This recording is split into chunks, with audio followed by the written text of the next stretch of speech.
Hey, hope you're having a great day. It's amazing to me how many of these become a little bit of a self confession time. Are you too hard on yourself?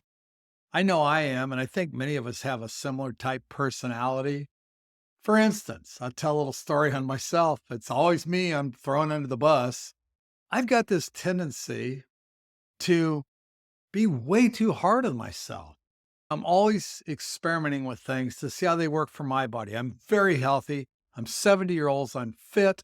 I'm happy with where I'm at. I love my life, but I'm always looking to be better because I know there's more things I can improve. The other day, Peggy was telling me about a podcast she listened to, a lady she follows regularly that we both have a lot of faith in. And they were talking about how they sleep flat. They don't use any pillows at all. So after I heard the logic, I said, sure, I'll give that a try. And I decided this is who I was going to become. I was going to become Mr. Flat Sleeper with no pillows. So I go to bed that night and I am laying there and I'm miserable.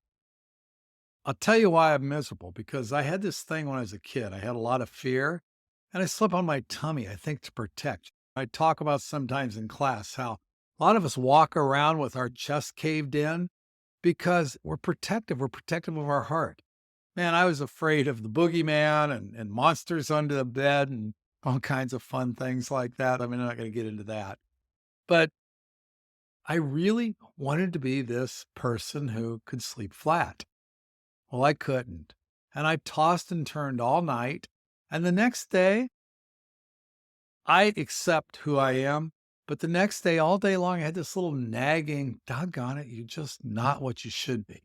Here you're this fitness guy, you're this guy who's always preaching to everybody about how to be, and you can't do a simple thing like this.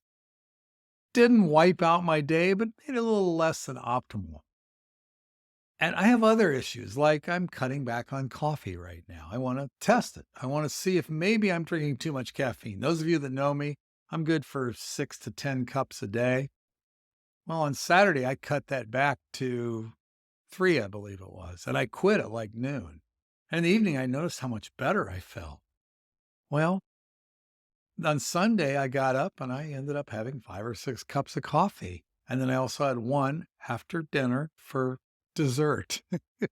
So I I did that, and man, I just really hated that that's what I had done, that I hadn't given it at least a week. Well, today I'm back. But my point is, are you that hard on yourself? Do you decide you're going to do something, and then if you don't do it, you beat yourself up? And that's a descending spiral that I guarantee you there's no recovery from. We all have to learn, myself included, to give yourself a little space. Yeah, you find something you want to do. I still want to cut back on coffee. I want to see if I could quit at noon every day. Will I actually feel better and be able to sleep better? But there's no way to do that unless I go a week testing it. So I'm asking you to do the same for yourself. You decide you want to do something, do it.